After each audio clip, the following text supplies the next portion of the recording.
नमस्कार दोस्तों, देसी ज्ञान में आपका स्वागत है। दोस्तों, इस वीडियो को पूरा देखिएगा और लाइक, सब्सक्राइब और शेयर करना मत भूलिएगा। ऋग्वेद से ही अन्य 3 वेदों की रचना हुई है। ऋग, यजु, साम और अथर्व ये 4 वेद हैं। ऋग्वेद पद्यात्मक है, यजुर्वेद गद्यमय है और सामवेद गीतात्मक है। ऋग्वेद दुनिया का प्रथम ग्रंथ और धर्म ग्रंथ है। यूनेस्को ने ऋग्वेद की 1800 से 1500 ईसा पूर्व की लगभग 30 पांडुलिपियों को सांस्कृतिक धरोहरों की सूची में शामिल किया है। ऋग्वेद की रचना संभवतः सप्त सैंधव प्रदेश में हुई थी। ऋग्वेद के मंत्रों की रचना किसी एक ऋषि ने एक निश्चित अवधि में नहीं की, अपितु विभिन्न काल में विभिन्न ऋषियों द्वारा यह रची और संकलित की गई है।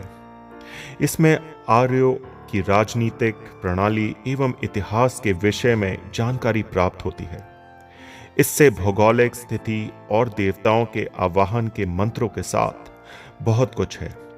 ऋग्वेद की ऋचाओं में देवताओं की प्रार्थना, स्तुतियां और देवलोक में उनकी स्थिति का वर्णन है। इसमें जल चिकित्सा, वायु चिकित्सा, सौर चिकित्सा, मानस चिकित्सा और हवन द्वारा चिकित्सा की भी जानकारी मिलती है। ऋग्वेद में चैवन ऋषि को पुनः युवा करने की कथा भी मिलती है। ऋग्वेद में यातुधानों को यज्ञों में बाधा डालने वाला तथा पवित्रात्माओं को कष्ट पहुंचाने वाला कहा गया है। ऋग्वेद की परिभाषा क्या है? ऋग अर्थात स्थिति और ज्ञान ऋग्वेद सबसे पहला वेद है जो पद्यात्मक है। इसमें सब कुछ है। ये अपने आप में ही एक संपूर्ण वेद है। ऋग्वेद अर्थात ऐसा ज्ञान जो ऋचाओं में बद्ध हो। इसके 10 मंडल में 1028 सूक्त हैं, जिसमें 11,000 मंत्र हैं। प्रथम और अंतिम मंडल समान रूप से बड़े हैं। उनमें सूक्तों की संख्या भी 191 है। दूसरे से 7वें मंडल का अंश ऋग्वेद का श्रेष्ठ भाग है। 8वें और प्रथम मंडल के प्रारंभिक 50 सूक्तों में समानता है। इसका 9वां मंडल सोम संबंधी 8 मंडलों के सूक्तों का संग्रह है। इसमें नवीन सूक्तों की रचना नहीं है। 10वें मंडल में प्रथम मंडल की सूक्त संख्याओं को ही बनाए रखा गया है, लेकिन इस मंडल सभी परिवर्तीकरण की रचनाएं हैं। 10वें मंडल में औषधि सूक्त यानी दवाओं का जिक्र मिलता है।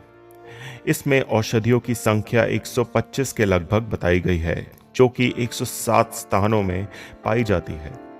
औषधि में सोम का विशेष वर्णन मिलता है। ऋग्वेद में कई ऋषियों द्वारा रचित विभिन्न छंदों में लगभग 400 स्तुतियां या ऋचाएं हैं।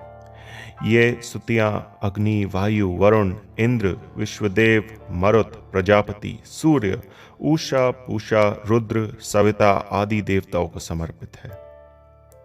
ऋग्वेद के प्रथम मंडल के रचयिता अनेक ऋषि हैं, जबकि द्वितीय के कृत समय, तृतीय के विश्वामित्र, चतुर्थ के वामदेव, पंचम के अत्रि, षष्ठम के भारद्वाज, सप्तम के वशिष्ठ, अष्टम के कण्व व अंगिरा, नवम और दशम मंडल के अनेक ऋषि हुए हैं।